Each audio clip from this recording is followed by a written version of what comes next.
Welcome to I Plan for Marriage, the podcast, a space where love meets preparation. I'm Martha Brown, a marriage planner and chaplain. And I'm Vivian Vye Baldwin of Designs by Lady Vye, Martha's co-host.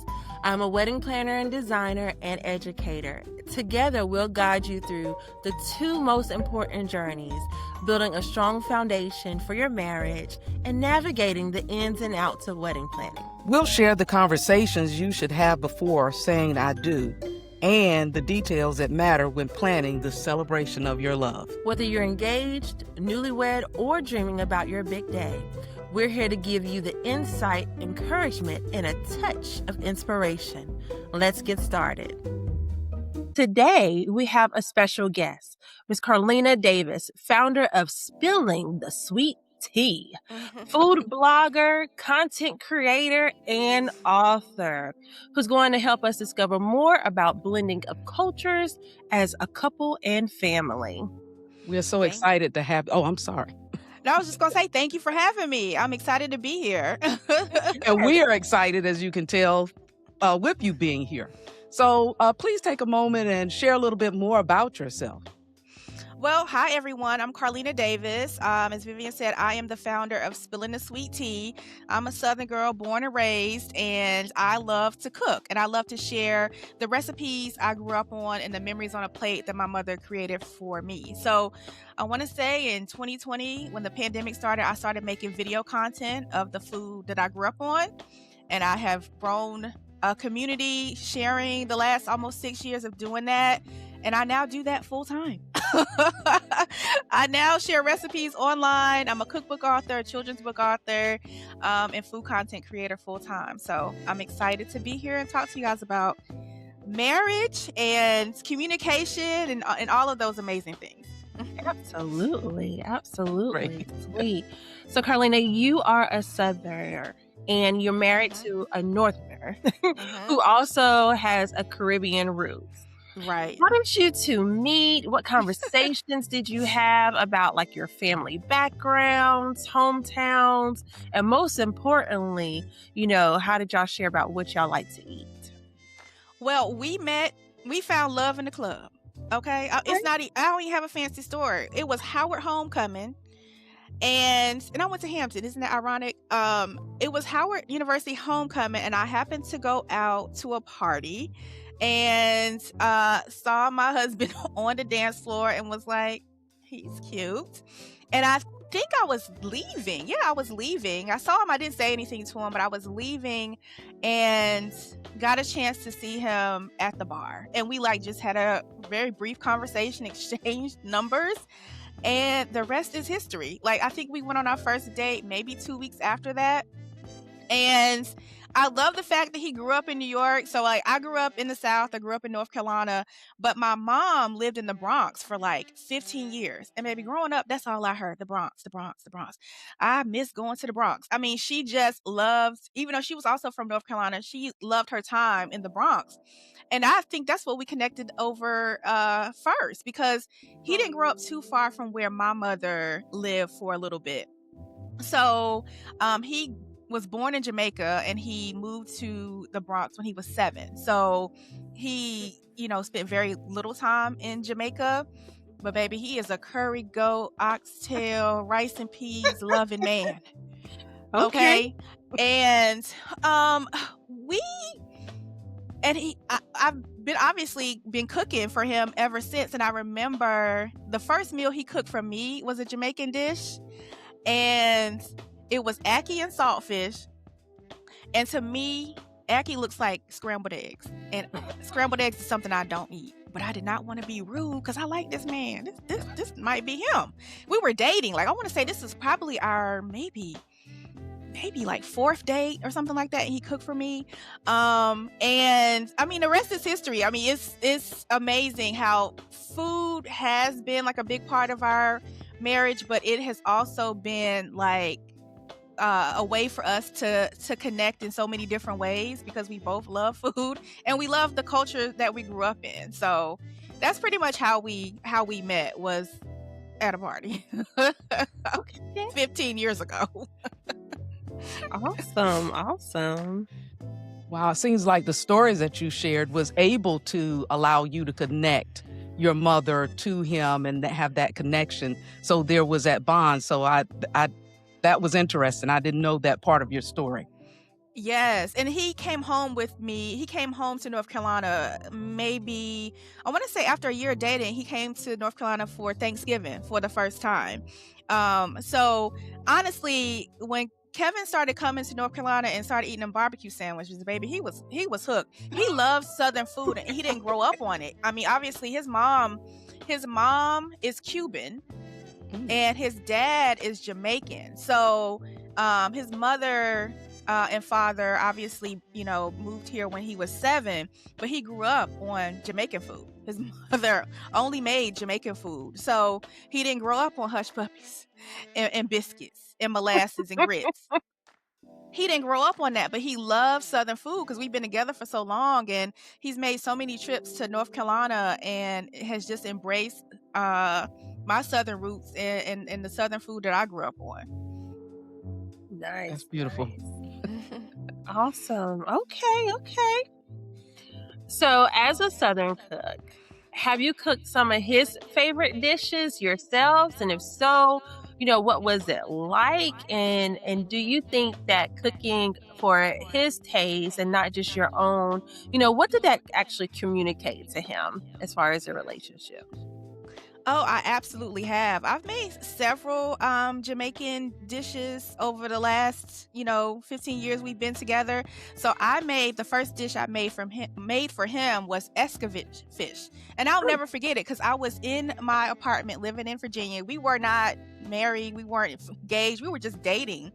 And I wanted to impress him and make escovitch fish, and I hope I'm saying that correctly, and rice and peas. And I think I made cabbage, Jamaican stewed cabbage. I think I made. I've made it again several times since the first time I made it, and it didn't turn out the first time like I would expect it to. Okay. But it was my first. It was, that dish is a whole snapper, right? Now, how I grew up in Eastern North Carolina, I caught fish with my daddy. I would go to the pier and we would catch fish. But daddy would cut the head off, he would scale it, he would fillet it, and then he would fry it. I wasn't eating no fish with the whole fish with the head and eyes looking at me. That was something new, but I'm like, that's how they eat it in his culture, so I'm going to make it this way. My rice and peas, overcooked. But since I have been making it over the years, I have gotten a lot better. But he really appreciated me taking the time to learn how to make dishes that he grew up on. And that really meant a lot to him, that I would take the time to do it. Because obviously I can whip up a Southern meal lickety split because I know Southern food and Southern cuisine. But when you didn't grow up on curry goat and oxtails and those type of dishes, you really have to research. You really have to watch some videos. I've, talked to his sister and asked, her tips on how to make certain dishes that they grew up on. And that's how I've grown to be able to make some of these dishes for him. So I've made jerk pork. I've done brown stewed chicken. I made an Easter bun for Easter one year. I did bun and cheese. That is, something that they eat around Easter time. So I made Easter bun from scratch. As a food content creator, I also, connect with other food content creators. So there's some that Tiffany Cooks, I love her page. She's a Jamaican food content creator. So I'll see something that she's made, fritters or, and I'm like, oh, I gotta make that for Kev. Like, thank you for walking me through that, sis. Cause, even the grocery store, here in the DC area, they have international grocery stores. So being able to know what to pick up in the grocery store, right? It's extremely different. When I say we are polar opposites in regards to how we grew up and how we grew up eating, down to like the groceries are just completely different, So I love that he loves that I've taken the time to be able to make some of the dishes that he grew up on. He appreciates that a lot. Yeah. The fact that you chose fish as the first entree to choose to cook for his cuisine was already like, okay, she stepped out there, because you would think something like you said, oxtails, that's a little bit more, in my opinion, to make it for his cuisine, it'll probably be more on the easier side. But you said I'm going all the way out. I'm Okay. going all the way in because he loves that dish. Anytime we go out and they have that on the menu, that's what he's ordering. He loves that So dish, it's his loves rice and favorite. peas, loves That's cabbage, the reason plantains, why. so I knew he loved it, and I wanted to make something he really enjoyed. So the flavor was there. It was the presentation, but the flavor was there. I've gotten better. I have made that fish multiple times. Actually made it a couple months ago, but yeah, he definitely appreciates that I take the time to make these dishes and also show our daughter, right? Because Maya's in the kitchen. We have an 11-year-old daughter. She's in the kitchen with me. She's learning how to smother pork chops and make biscuits, but she also needs to know how to make rice and peas and fry up some plantains too, because she's a Kinstonian and a Jamaican. She is. That is her makeup. So, she needs to know because, unfortunately, Kevin lost his mother in 2020. So she doesn't have, her grandmother is not here to show her, how to make these dishes. She has her aunt is here, so she can watch her. And then my mother is gone, so she has to learn Southern food from me, and she learns the Jamaican side from her aunt, and then also from me from the little bit of cooking I do know and I do. So yeah. A lot of investment that I hear, a lot of time, a lot of shaping and blending, not only as a family, but also making sure that the next generation, which is your daughter, that she is as invested as well. Yes. I think that's wonderful. It's so important to teach children how to cook. I mean, I view cooking as a life skill, and I view family recipes as something that's sacred and priceless. And I think that's something that everybody should be teaching. If you have family recipes, you should be passing them down, and get in the kitchen and seeing how your family member makes them, so you can continue to make them as well. So that's very important to me. That's very important to me because unfortunately I've lost both of my parents, and I can still taste my mama's oven baked ribs and candy yams because I can make them just like she is still here on earth and made them herself, so I'm grateful for that. That is something that is a blessing to me, just because my mother was such an amazing cook. That's one thing. If you lost a parent, their food and their cooking is something that you will forever miss. So I'm grateful that I have that, and now I can pass that down to my daughter. Nice, absolutely.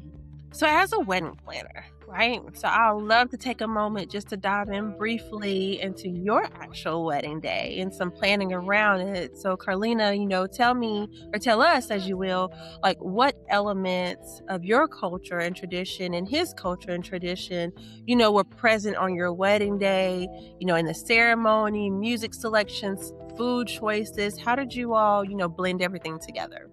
We really didn't. I'm just gonna be completely honest. We got married on New Year's Eve at 8 p.m. So we brought the New Year in for our wedding, and we got married here in Maryland. So it wasn't like I got married in North Carolina or we went to Jamaica. It was in Maryland, neutral territory where we met, and it was heavy hors d'oeuvres.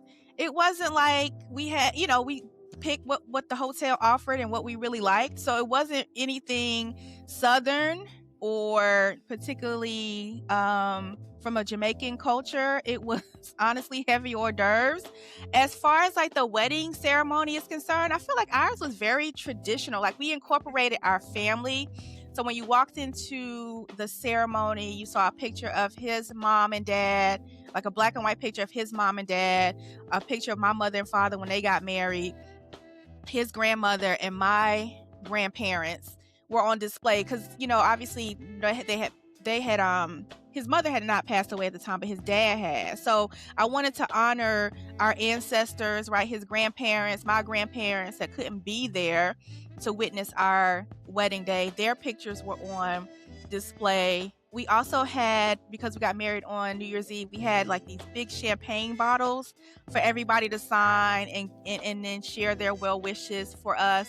So those are the kind of things that we did, but it wasn't really based upon the way we grew up. Mm-hmm. It was just, how we wanted to hold memories of our wedding day. But we had the traditional father and daughter dance. My dad gave a speech. Maybe it was the shortest speech. I said, well, Daddy, you know what you're going to say? Yeah. My father was a mortician. So like public speaking was his thing. But his only daughter got married and he choked. I think he didn't want people to see him get emotional. But it was a beautiful, beautiful day and night. And I tell people all the time, I mean, we had an amazing wedding, right? But if I could get my 30,000 back, it's not necessary. I try to tell people that all the time, but when you get that ring, all you thinking about is colors and venues and things like that. None of that is important. At the end of the day, we just celebrated 12 years, December 31st, and we've been together for 15 years. And yeah, you spend money for one day, but it's so important that you communicate what your life is going to look like past that day. And I don't think a lot of people do that, and for us, it was very important. We went to premarital counseling and we also blended families. So I have two bonus daughters that are now 30 and 27. So that was another aspect of us coming together, not only Southern versus Jamaican, but it also was, his two daughters, coming into our family, and we had Maya that the next year. So it was a lot of things that, that came together when we got married. But it's so important that you mentioned of having those conversations, right? Oh, yeah. Like you said, there are so many people that often skip over those tough, important conversations, but it's so vital in regarding, curating the foundation of a relationship and even the marriage more particularly, right? So absolutely. And you have to have those conversations up front because people don't change just because you said I do. And I think a lot of people don't really understand that. It's, who you marry is who you marry. And then as time goes on, as life has hands, believe me, it has hands. It has obstacles that come your way as a married couple you have to navigate through. And you have to be equally yoked with the person that you say I do to, because how you communicate and navigate your marriage, and as things come upon, as things happen in life, y'all's foundation has got to be solid and strong. Right. I mean, we've been through death. That's life-changing. Like navigating grief, in a marriage, right? Parenting, buying a home. Kevin and I are business partners. I'm the face that's spilling the sweet tea, but he is the person helping me, from an operations standpoint. There's so many different factors that come into play as you continue to grow as an individual and as a married couple. And there's a lot of people or a lot of couples that don't survive that. COVID took a lot of people out. So many people got divorced that I knew after COVID because they had to stay in the same house day after day after day. And just all of those components, I had a kid in kindergarten in my basement. That almost took us out. We were like, Jesus, keep me. Like, it was hard. But you have to communicate up front and kind of know the person that you are marrying, their temperament, their personality. You also have to get along with their family. Kevin has an amazing family. I mean, it's all of those things come into play because it's not going to change. His family's not going to change. My family's not going to. It's all going to stay the same. So you have to be able to go into the marriage with both eyes open and have those conversations prior to.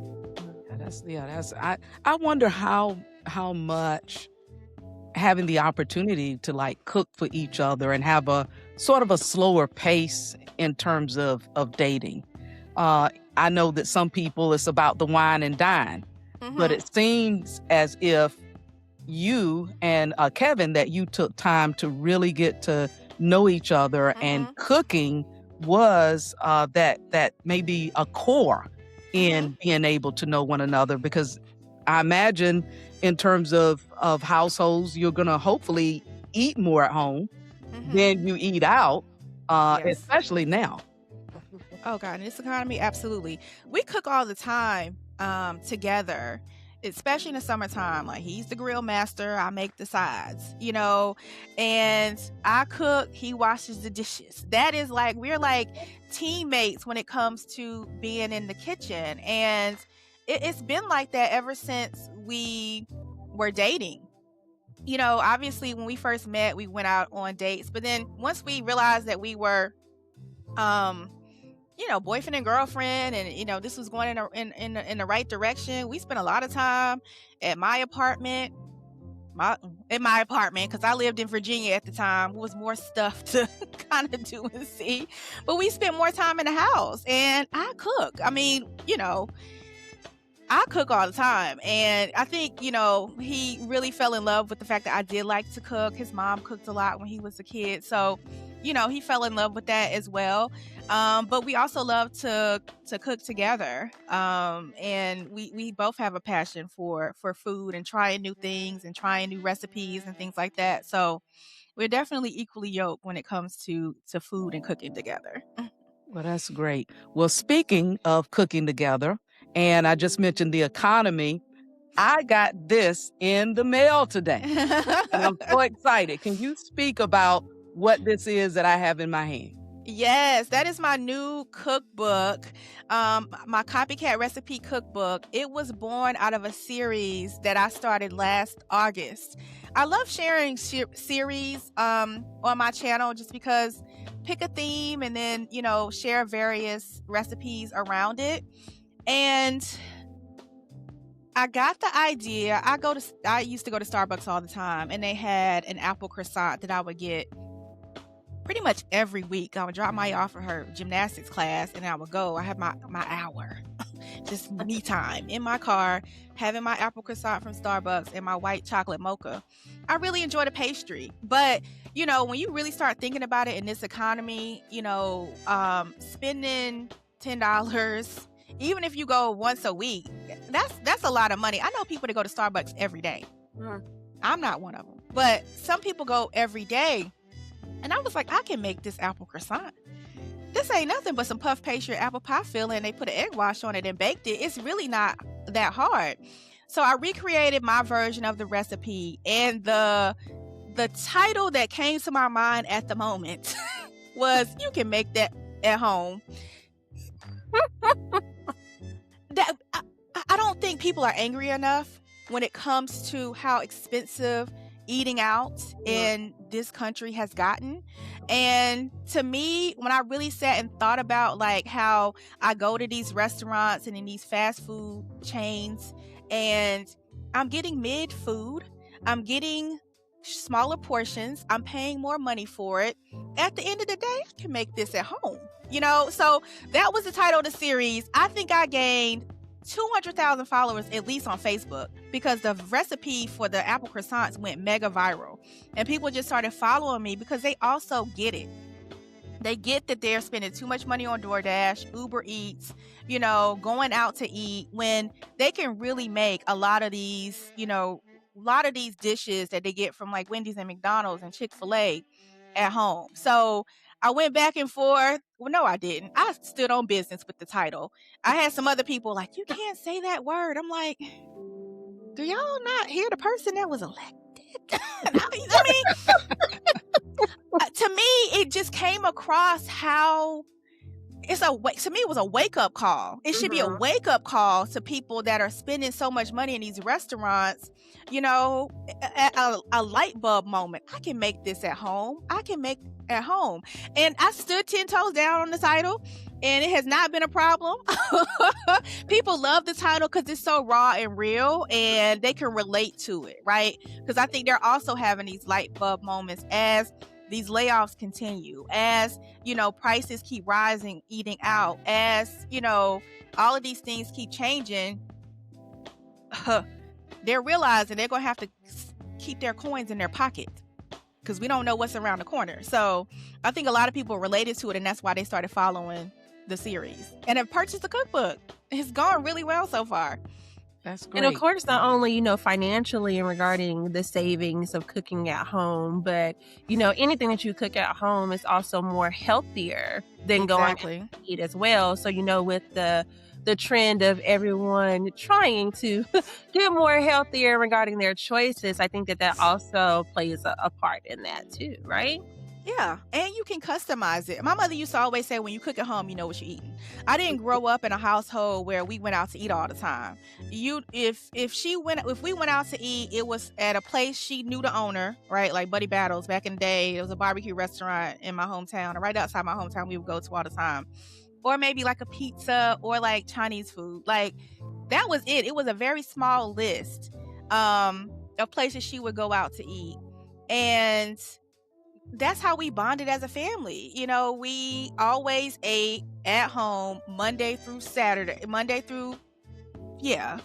Saturday. Saturday was the day we would eat out. And then on Sunday she would cook.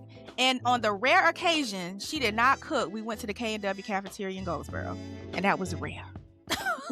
Most of the time my mother would cook, because she just loved to cook as well. And she loved to know what she was putting in her body. Mhm. She was particular when it comes to stuff like that. So, and now I am. I mean, I still go out to eat. It's not like I don't go out to eat, but in this economy, in this time we're living in, I think it's very important that we're cognizant about how we're spending our money and what we put in our body, and how we, eating out is something we can control.